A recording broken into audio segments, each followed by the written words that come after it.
very warm welcome to all of you from around the world, our friends and well-wishers.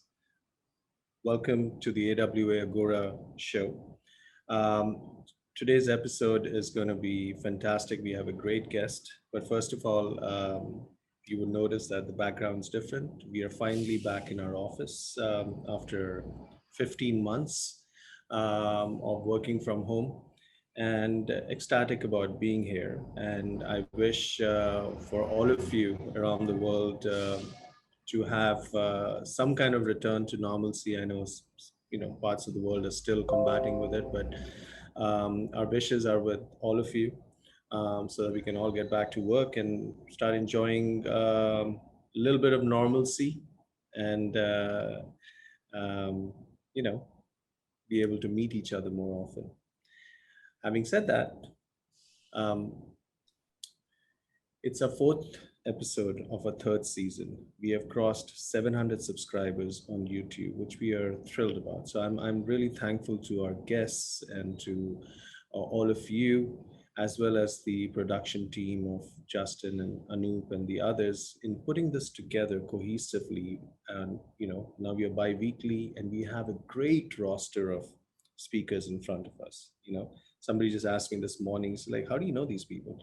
And it's not just me, it's all of us together who are trying to do something different, innovative around the world, who find each other.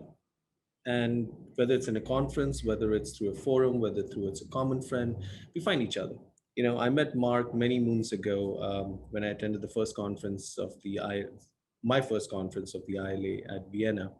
Boy, what is that, like 30 years ago? I don't know. But 2015, 16. And I really appreciated his work. He was our guest a month ago, and we spoke about how color is able to tell you more about who you are and your personality. And the second talk, we were earlier thinking we'll do both the talks together in one talk. And the more I discussed the content with him, the more it was completely clear that this is a standalone talk, which is focusing on color as a visual storyteller. And all of you are in for a treat. Mark Wentworth, he's based in the UK. He's a great speaker, very knowledgeable. And please join me in welcoming him for the fourth episode in our third season of AWA Agora. Mark, welcome. It's good to have you here again. Thank you very much. Yeah, it was way back. It was back in, I think it was Oslo that we first kind of met. It was when we, back there. Yeah. But no, thank you. And do you know, kind of today, we're talking about three of my favorite subjects. We're talking about color, we're talking about film, and we're talking about storytelling. And and let's say to honor the occasion, I dug out my Oscars mug. Bravo. Love it. I should have come better prepared, but as a host, I just wore a white shirt, with a white bag.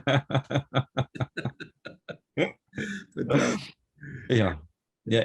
So it's kind of my, it's work in film. That's how I actually got really interested in color. It was actually kind of through film. I think I told you last time that I worked as a makeup artist in TV and film for a brief period of time, but I've always been absolutely captivated by kind of the silver, the whole silver screen, the whole concept of storytelling. Right. And the more I kind of looked at it, the more I observed and kind of watched, I realized that when we're watching a film, there's so much more in the film that we don't necessarily see.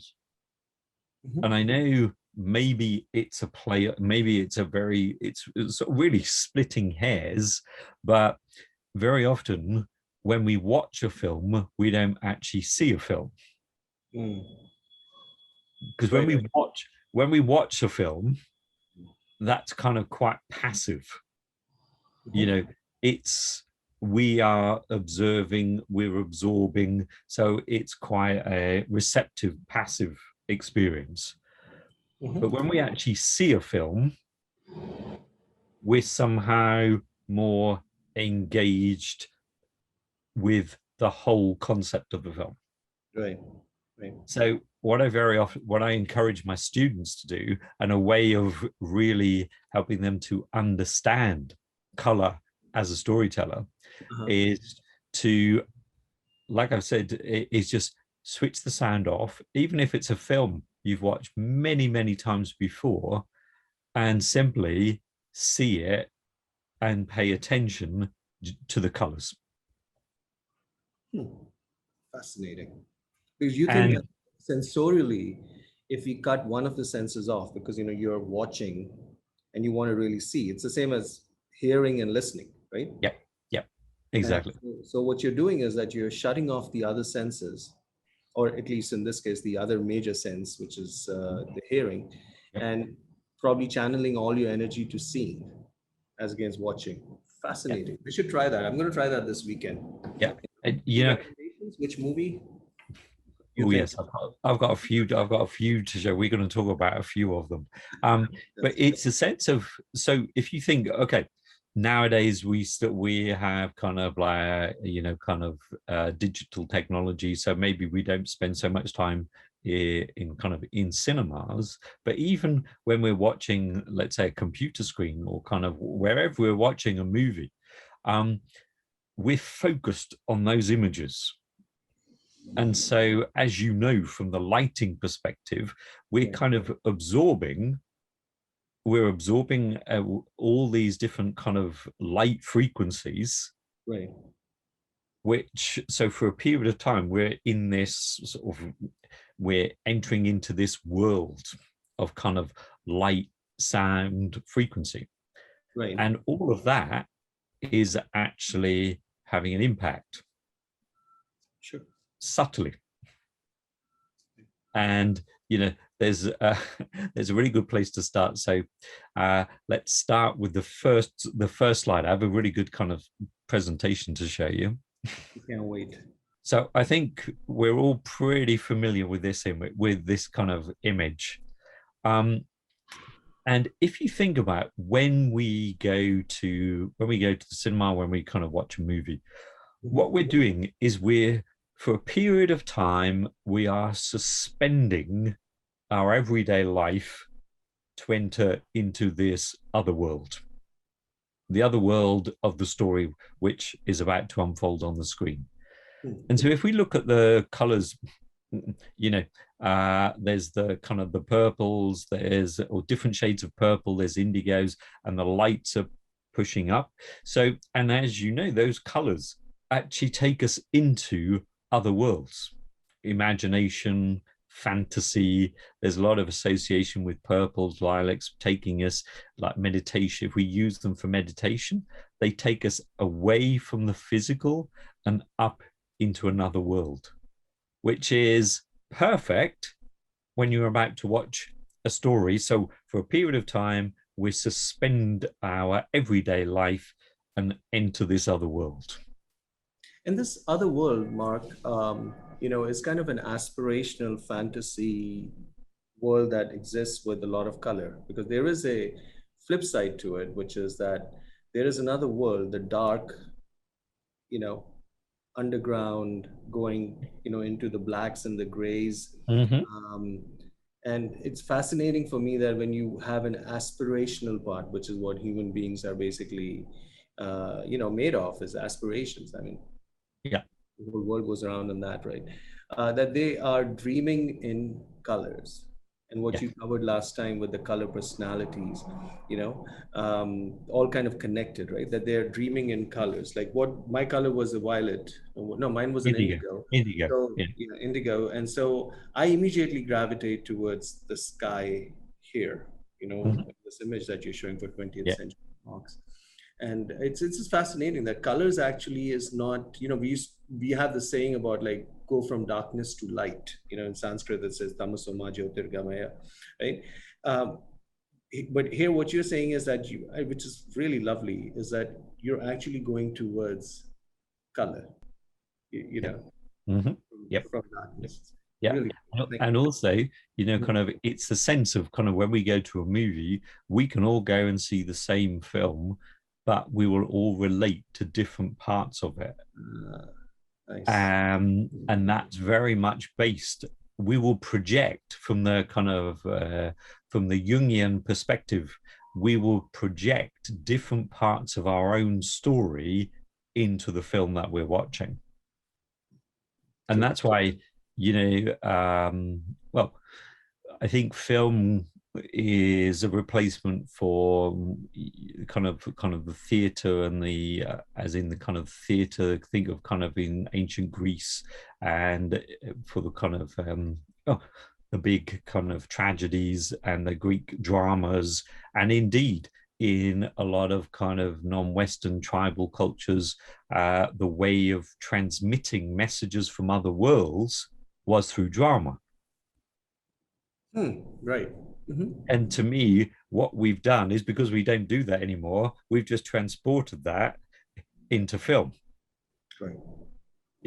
Before we look at the think about it, there's certain films, even sometimes we watch them again and again, and we watch them at certain times where we're in certain moods and certain stages of our life. Right.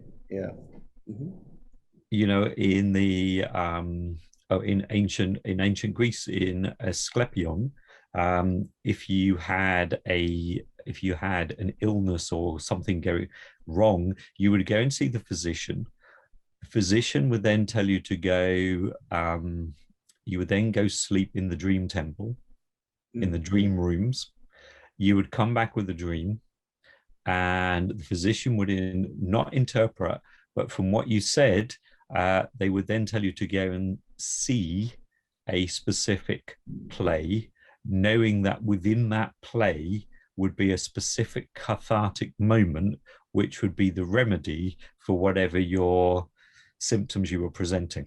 No kidding.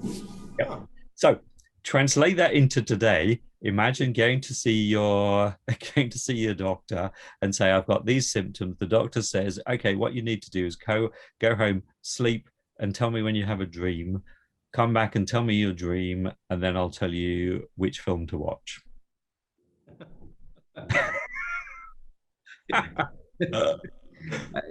Yeah, I think you should start a school. I'm gonna come join that and get a degree. you know Yeah, dream interpreting. Yeah, that's yeah, great.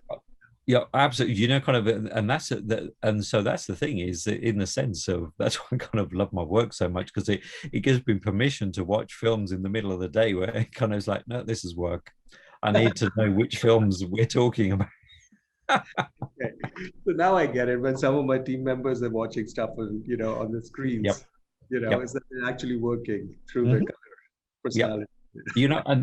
And that's a sense of kind of, we are going to talk more, but just to say, the whole thing with kind of soap operas or kind of melodramas, I think that's one of the reasons why they're so popular, is because it's an opportunity. It's where we project a lot of our stories on our own stuff, and through that cathartic moments, by watching whatever's happening on the screen. That's why sometimes you watch something, whether it's a film, kind of melodrama, soap opera, and you kind of feel emotionally exhausted at the end of it. Yeah. And it's more about what it's done internally, sort of like, it's moved your energy around psychically. It's moved your inner map around. And And that's why I kind of, sorry, yeah. Mark, is there more of So an impact if I kept the sound off? Or are you saying that as an overall experience, that's as an what? overall experience. Would Yeah. it be enhanced if I shut the volume, I shut the sound off to do this journey that you were just referring to? No, I think that in that particular case, you need both. Uh, But and to start with, because it's actually, it can be quite tiring because of the focus you have to give to pay attention to the colors that are in the background. Mm. You know, it's a bit like when you have the Mm. color sets the scene. Fascinating. And just do a bit of kind of history of in way back in the sort of 1920s, 30s, when they were experimenting, they would actually hand paint the actual film itself to give it a tint. And the first experiments of kind of color in film was, there was a German film, and I will tell you the name. Uh, um, and basically, what they would do is there's a point where the character takes some poison, or some not poison but a sleep remedy, and anyway he kind of goes into heaven. Mm. Yeah, maybe it is a poison. Yes, that actually, now thinking about the story, yes, it is. And he goes into heaven, but when he enters into this other world, Mm. that whole 5 minute, 10 minute scene has got a lilac purple tinge to it. No other color, because obviously they didn't do that then, but it's got a whole. And then when he comes back to this world, into our everyday world, it then becomes a sepia color again. Mm. So it really denotes a change in mindset. Mm.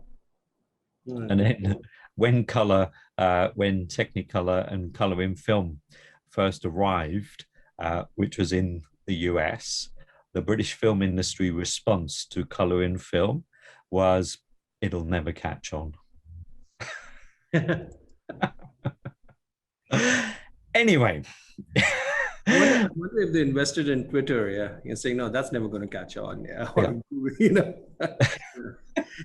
fascinating. Yeah. Yeah. So let's go to the next slide. Okay, there we go. But I do have a question, Mark. Yeah. The vivid colors that you go to and then you come back to sepia, Yeah. right? And even in our architectural presentations, sometimes when you want to show the history of the project, you look for the sepia prints. Mhm. I mean, I understand how that came to be because as the negatives deteriorated, they kind of became more sepia-ish in the prints that they were giving. So that clearly that's an easy connect. But I'm just wondering if there is more to it than just the aging of a negative. I don't know if you have any thoughts on that. Yeah. No, in the context of the film that I was telling you about, is the sepia was kind of, because that was almost the color, and the to denote is, let's say, kind of is more the kind of the oranges. So it was to say, this is this world. Hmm. And remember, it wasn't, so the whole film, the actual film itself, the solo, was actually hand painted. Right. Right.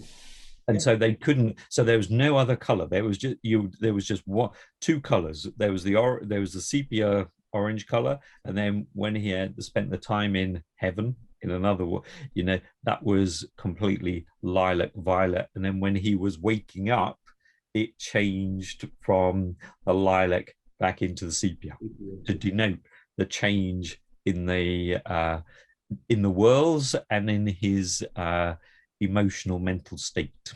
Mm. So even then, it's been used, kind of like as a way of denoting and marking transitions.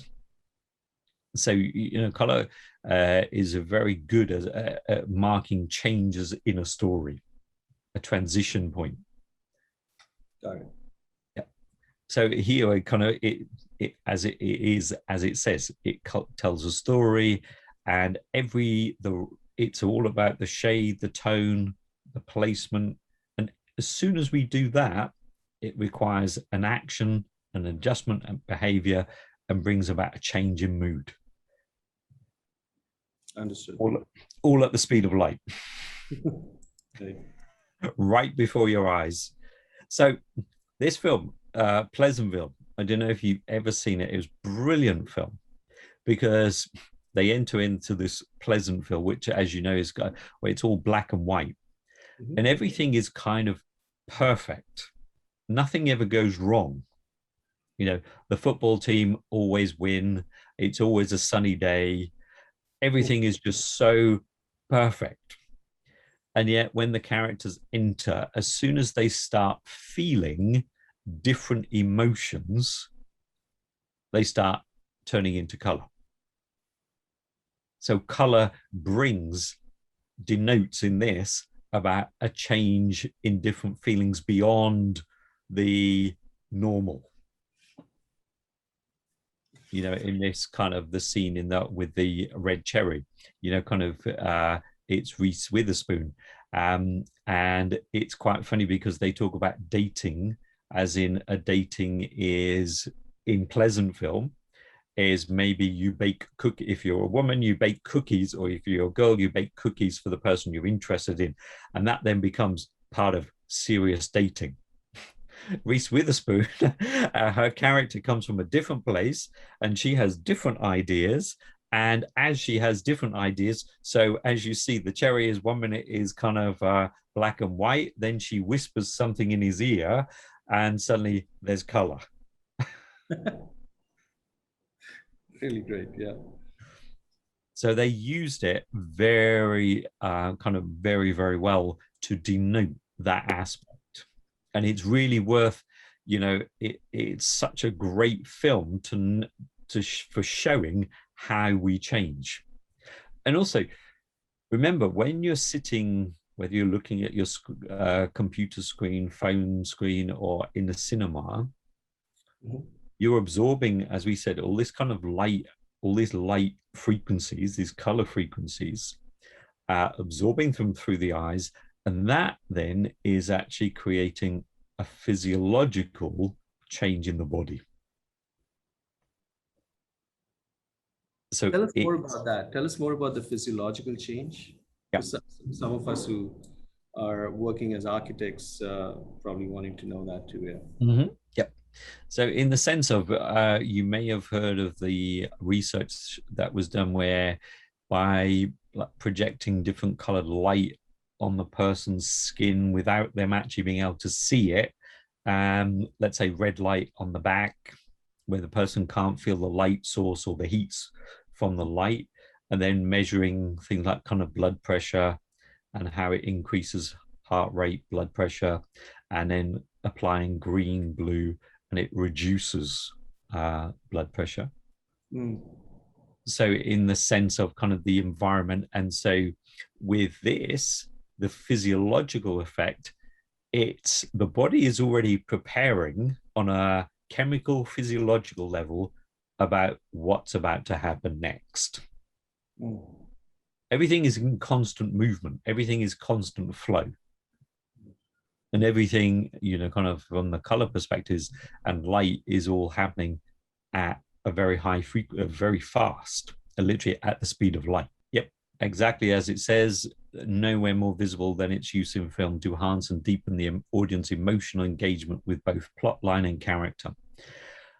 You were asking about a film to recommend. Kind of this by far is one of my favorites and one of my thoroughly recommended for actually seeing how color is used so effectively in film. And also, when I say about film, this is also applies to kind of theater lighting as well. So here we see a pretty normal, you know, kind of standard scene. This film is set in 1950s in Connecticut. And it's in a very, let's say, conservative town. You know, it's still the time of kind of segregations, kind of African American live in one part of town, white live in. So it's still, and this is the whole concept of this film about, let's say, non-acceptable relationships. So here we see a pretty, you know, kind of like you would see nothing about this, which would, you watch this and this goes past in seconds. This is, but it's when you slow it down and start paying attention. Now, if we look at the scene, you can see everyone's pretty much wearing harmonious colors. Everyone is kind of blending, they're friends. Mm-hmm. However, the main character, which is Julianne Moore, I say the main character is Julianne Moore, but I would actually say, from my perspective, the main character is the lilac scarf. The lilac scarf in this case is the storyteller. Huh. So, because when you watch this film and pay attention to this and pay attention to the lilac scarf, you can pretty much kind of get the plot line of the film. No kidding. So here we see this normal scene. And if you notice, she's wearing a lilac scarf, which is the only color which is not harmonious with the rest of the color palette. It kind of draws our attention very subtly. It draws our attention. She's wearing it around her neck. She's holding onto it. Then if we go to the next slide, please. Okay. This is going to be the whole story. So here we see she's holding on to it. Gust of wind, which blows it away. Now, if you go back to what I was talking about, kind of lilac, it's about fantasy, it's about otherworld, it's about something different, because it's the only color which is different to the rest of the color palette. Look at the second slide where you can slightly the scarf is kind of blowing away. It's the only one that stands out. Everything else totally harmonious. Yep. And after she's met her friends, she goes around the back of the house, and the person, you can see there's someone holding the scarf, is her black gardener. And he's holding the scarf. So it's messaging. I get it. Okay. Yeah. So it's very, because he's caught, let's say he's caught the fantasy. Yep. He's caught the dream. See, when I saw it, I didn't make that connect, but I was just focused on how beautiful the fall foliage looked in the back. But this is fascinating, this analysis. And the only time we see, if you follow the kind of the lilac scarf, the only time we see the lilac scarf, once he's caught it, he gives it back to her. But whenever she is with him, she has the lilac scarf. He then becomes associated with her and the lilac scarf. Now, without wanting to kind of spoil the story of the story of the film, the whole kind of there's marriage difficulties. She's having problems with her husband. Her husband is secretly gay. And so it's a whole about, that's why it's sort of like forbidden. That's why I said the whole film is about forbidden relationships at that particular time. And so they're having marital problems. The one on the left, you can see she's wearing, so this is a point where they go to see, he's going to see a psychologist or a psychiatrist, and she's meeting them outside his office. Now, the first image, you will see the fact that, it's in shadow. Then it's brilliant. I mean, Todd Haynes is the director on this. Absolutely brilliant and so subtle, because this scene that switches, then you see the sunlight, because if you look in the reflection of the doors, you see that it's dark. And then in the next one, you can see this is literally the sun has come out and her whole face lights up. But then the camera turns and follows her vision. And this is what she sees. This is the young couple she sees on the bench. And again, there's the connection with the blue, because she's wearing blue. The young girl is wearing blue. The light on her face is, that's what she's hoping for. It's, kind of the use of color is in this film is absolutely amazing. Beautiful, beautiful. And so obviously when you're watching a film, this all is happening so quickly. And it's only when you, let's say, turn the sound off and you're just watching it, and even watching it in slow motion, this is why I say sometimes it can be quite kind of tiring because of the attention to detail.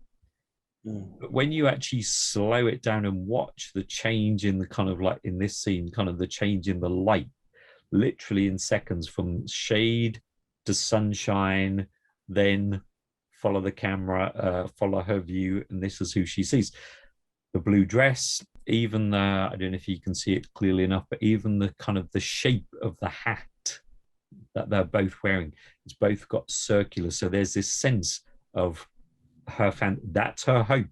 Blue is also about kind of like, you can be about kind of sadness, but it's also about hope as well. So I won't fill in all the detail, but this is one of the last, maybe just before the end. And now, if we follow the kind of think of the scarf has followed us all the way along. The scarf has, it was, you could say metaphorically, she was swept off her feet, got caught up in all this kind of fantasy of what could be, her life could be different. There was this forbidden relationship. And now, now it's like the dream is now tied firmly round her head. It's now, is never before has the lilac scarf been so tightly wrapped around, it's been loosely around her neck, but here it is very firmly tied, which kind of fits with the whole essence about forbidden relationships in that period in history. Also, the red on the train tracks, she's looking forward. So like the red behind, the red lighting behind, there's no going back. I'm also looking at the light fixtures that are hanging from the canopy, and how they kind of have the fuzziness to it, the depth of field, Yep. and it's really fascinating that the lights on the almost seems like the lights on the left are different than the ones on the right on the platforms. Yep. They're kind of doing that bi-directional thing. Fascinating. Yeah. So you can begin to see, so you see that just from watching that, just from looking at that, how much the lilac scarf, Julianne Moore did win an Oscar for this, but I think the lilac scarf should be nominated too.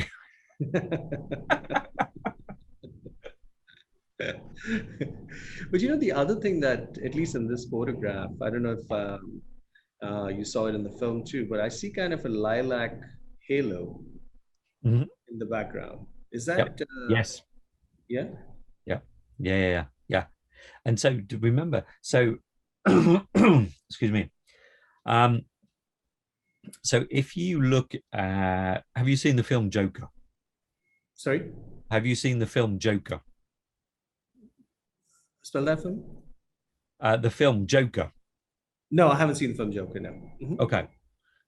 Yeah, let me write. So if you notice that, you will notice the whole film has a cool tone. All the colors are cool tone. There's no warmth to any of the colors. And I used to, just as a sidebar connected to this, I was a big fan, I still am a big fan of Peter Greenaway's work. Right? And I'm sure you're familiar, he's your countryman, and has made some fantastic visual storytelling with color films. Baby of Macon, Belly of an Architect, even The Pillow Book, which came out much later. where, you know, what he was doing was that he was using color to Mhm. apportion space and to give you depth of field. But he was like Yes. literally using many different colors, you know, to show how the importance of the character, etc. And in The Belly of an Architect, in terms of the color temperature, you know, he kind of kept it the same, and then it would just change when there was that whole concept of, you know, the belly hurting. Yeah. I'm definitely going to check out the movie Joker, but I would love to hear your thoughts on Peter Greenaway. I mean, I'm sure you're familiar with this work. Yeah. I'm familiar, but to be honest with you, I haven't seen any of them. I Okay. know. So I can't, sorry, I can't kind of like, I wouldn't be able to. Yeah, and you don't want to make stuff up on a live, and then No, go. no, no, no, no, no, no, no, no. Okay, fair enough. All right. Super, super. But, you know, in Joker, okay, so it has, and yeah, you're talking about the temperature. Yes, it's got a cool tone, so it's kind of whilst there's color, none of the colors are warm. Mm, And there's one specific scene where the Joker is following his neighbor to work, the young woman to work. mm. And again, it's only a very short scene, you know, kind of maybe a minute, not even that. But if you pay attention, there's no red in the scene apart from the skirt of the woman he's following. Fantastic. Which is absolutely perfect to portray very subtly what's about, you know, his intentions. Fantastic. Fantastic. And these are observations, just for our audience. These are Mhm. observations that, Mark, you have made with your tremendous exposure to the field of color and color psychology, right? These are things that you're picking up as you see. Yep. That's Mhm. Yep. Yep. And also there are kind of certain, obviously there's the what do you call them, the not the editors but the colorists who work in film, who are very who work very specifically and pay attention to these, you know, hmm, kind of some years ago. I worked, did a film. Well, I was asked to be part of a film, as in do the color story, and it was very short film. It's maybe kind of 10, 12 minutes, a story about a woman's experience of different styles of dance, right? Different styles of dance from around the world. And I met with the director and the editor, and editor is probably not the right word, but anyway. and and she told me the story, because the director was also the writer, and she told me the story, and basically I turned the story into a color story, nice, and nice. then gave that to the, I'm sure it's not the editor, but the one who was kind of really Yeah, the responsible for touching. cinematographer or something. Yeah, Yeah, yeah, yeah, exactly. yeah, And yeah. then he paid attention to the colors, so that on certain points he, let's say, let the color, but brought in the intensity of another color, of a specific color that we wanted to tell the story about. And then so it enhanced, and then it enhanced the feeling. And then the film was shown to the audience, kind of, but the two versions, one with no specific color story, and one with. And the feedback was that the second one, where we did consciously, purposely introduce the color story, the audience said they were watching it on a big screen, and they said the second one, they felt there was no separation between, there was no distance between them and the screen, whereas the first one they could see, I'm sitting here looking at this screen, whereas the second one they were fully engaged in it, and they'd lost the sense that they were watching a film. So the color was actually drawing them in. Yeah, yeah, And and they had a much more emotionally engaging kind of experience and they were felt they were part of the film. Can you take a slightly big picture question right now connected Yeah. to what you just said? Yeah. One of our guests asked, what about black and white films? What are your Oh, thoughts on that? yeah. Well, Obviously, color as a storyteller, but yeah. just wondering what your Yeah, thoughts yeah, yeah. Well, it's interesting because we talk about black and white film, but it's never really black and white because there's so many different shades and tones of grays and kind of and so there's the tones. And I think they were obviously they still had an effect, but I think the essence of the story was stronger. They left much more. I think they left much more to the imagination. I think so too. Yeah, yeah. I mean, if you look at the work of many of the Japanese filmmakers, and then also the work of Satyajit Ray in India, that the sense of the gray that was used to left it open for interpretations, and then it moved into the hand coloring time. You were mentioning that where you would use those. I forget the name of the color, but there would be these artists who would sit there and paint every negative. Every slide. Yep. So yeah, you're right. I mean, I think that that's a beautiful answer. That black and white is never really black and white. It should Yep. be called shades of gray, not Yes. black and white. Yeah, Yeah. yeah. Not 50 Shades of Grey, 100 Shades of Grey. Great. But and also I think the reason why color and also maybe the intensity of color and color is important because if you think our saturation levels and what is now visible and what is now allowed to be shown on screen. If we look back to, in the time of when this film was made, Far From Heaven, or kind of the period, and Todd Haynes specifically used Technicolor to make, so it gave the whole feel of the era. And very often, because it was a time when a lot of things couldn't be spoken about and not shown on film,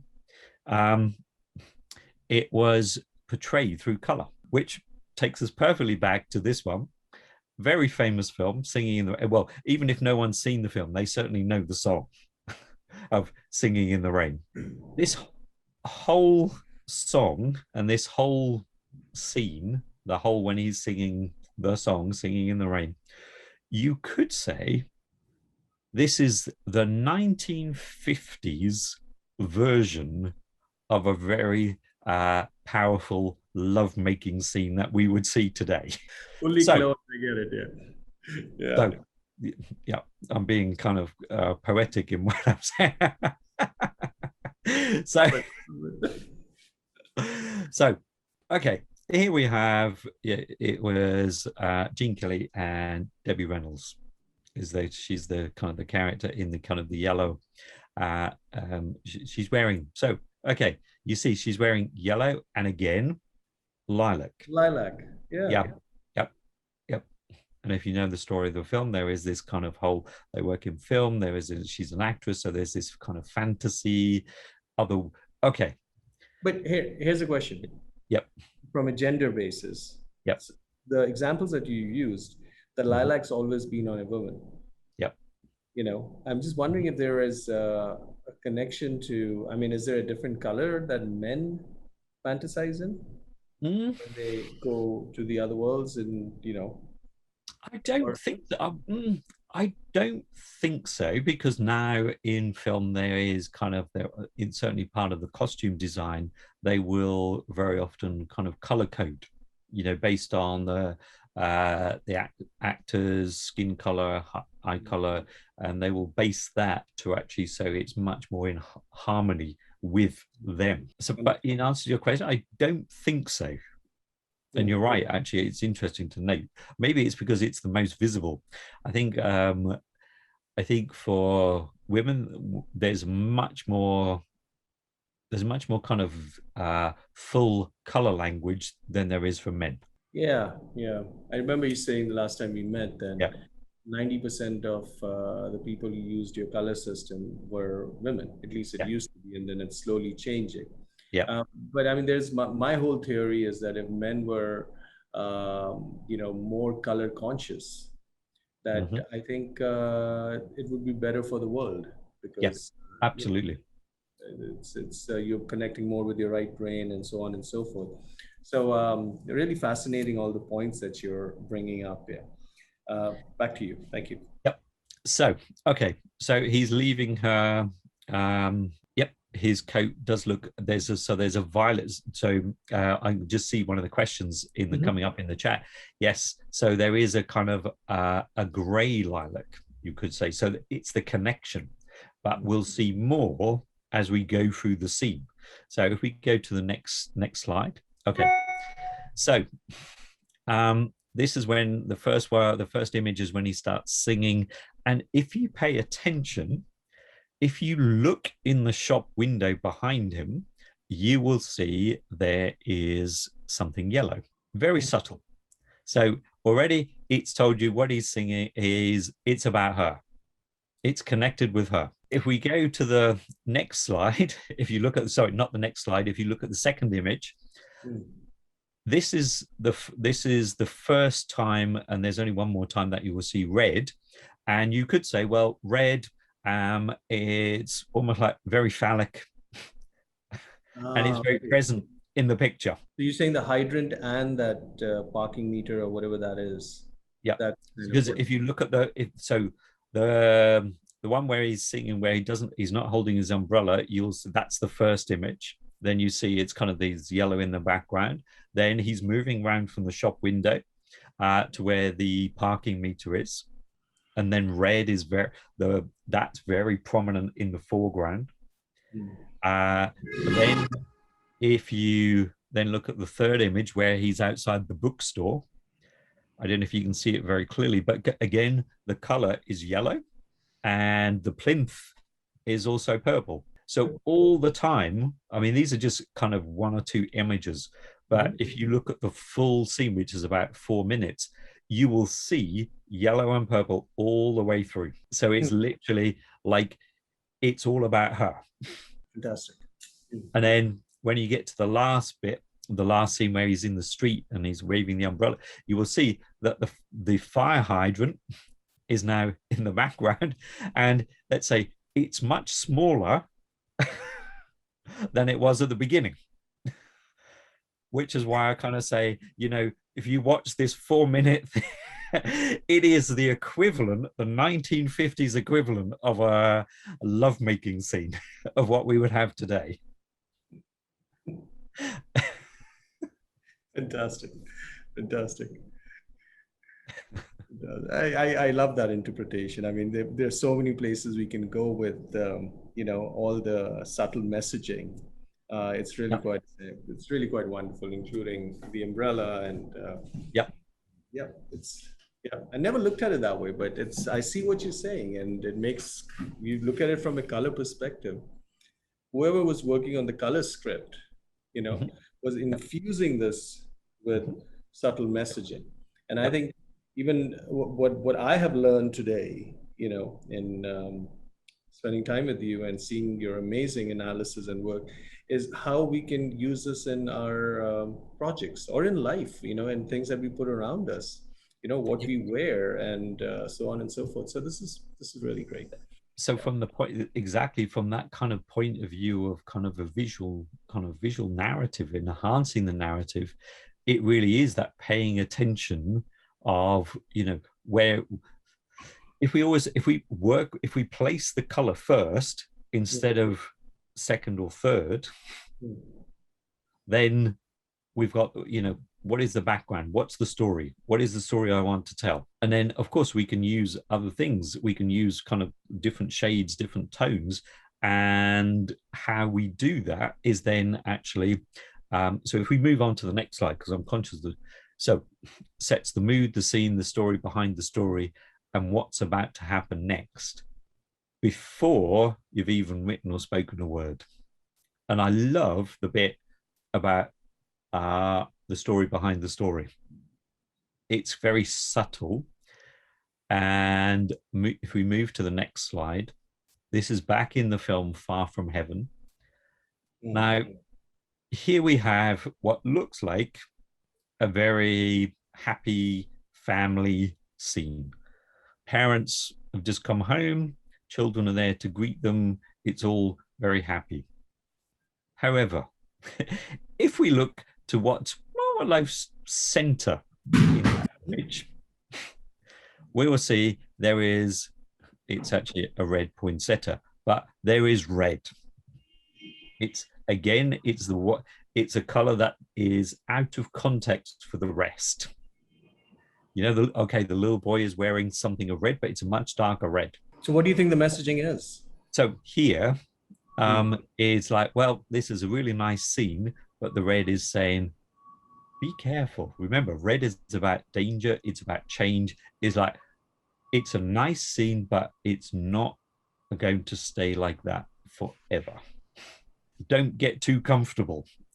Now, remember, if you're watching this on screen, like I said, whatever screen, you're absorbing all these frequencies visually. Part of the frequency that you're picking up is red. The message, you're already, even though you're not conscious of it, you're already being shifted. So it's like this is the story behind the story. Yeah. And in the subtle messaging, yeah. The subtle messaging is you're already being prepared for what happens next. So it enhances the emotional content of what happens next. Mm-hmm. Which is why if we do, putting this into kind of daily life, if we're thinking about how, kind of interiors, whether we're doing it in lighting, architecture, it's always thinking of what are we creating? It's more like in any context, we're creating a set and a story, whether I'm creating my website, whether I'm creating a physical space, whether I'm doing it architecturally or I'm doing it interiors or I'm wearing something. I always like to think is like kind of, okay, this is happening on film, but in a way, we're constantly telling stories, whether personally or as a business. We're always kind of, and so if we're conscious of how we use these things. Now, this is from the scene, this is from the, what's the YouTube clip? Anyway, this is where he tells his wife who he really is like kind of, I think on YouTube, if you search for the clip, I am the bad or I am the danger, that's where you will find these frames. So here, the first one, you will see that he's wearing almost like kind of a dark red, rust brick red, very kind of family man. He's the husband, so very family man. Then in these scenes, he's telling her, he says, I am the one, I'm not the one who's opening the door. I am the one who is knocking on the door. I am the danger. Not I'm in danger. He's saying I am in danger.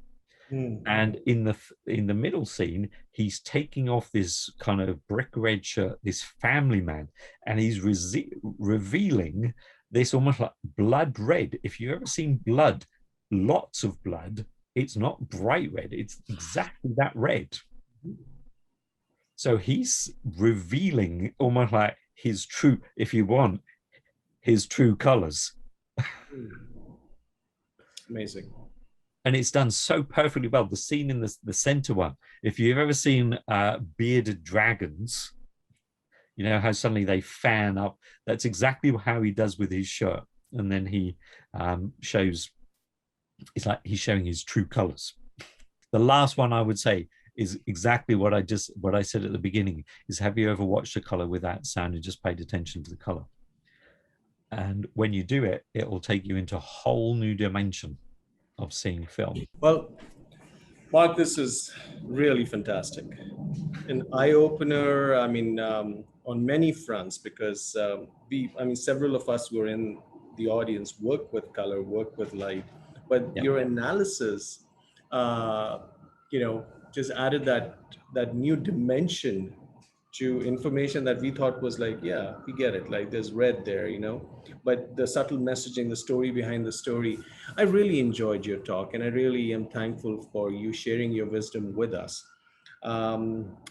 we are totally out of time. So I do want to thank you for taking the time, for being here with us. It's always a pleasure to see you, Mark. We hope to see you again in the future. Um, and we'll talk. There's so much to talk about, like you said, And right? do and if people want to ask, obviously there may be questions, but kind of you either send them to you or send them to me, but Yeah. if there's any questions, I'll happily answer them kind of. Yeah, yeah. I was just going to say that Mark also has a couple of books that he has published. If you just go to Google and do Mark Wentworth, the titles show up. Yeah. And because we are out of time, we don't have the luxury of taking in all the questions. So please feel free to drop a line to us at AWA Agora or directly to Mark. I mean, he's super responsive. He's a very busy guy, but I think he's so passionate about color that if you have a real question that will impact your existence, go to him. He's Yeah. a fantastic person to have a conversation with. And please join me in a round of thunderous virtual applause, for Mark Wentworth, our guest today. We will see you in 2 weeks with architect Sameep Padora. We're going to talk about some really fascinating architectural subjects and aspects of what we do with our work. And stay tuned. Please subscribe to our YouTube channel. Please keep sending us your comments and your feedback. We love it. Your encouragements and also feedback about how we can make it better. Right? We hope to continue doing this even after the pandemic has left us, because we have found an amazingly beautiful way to connect with all of our friends internationally with topics that are close to our heart. So thank you again. That's all for now, and we'll see you in 2 weeks. Thank you again, Mark. Bye. Bye.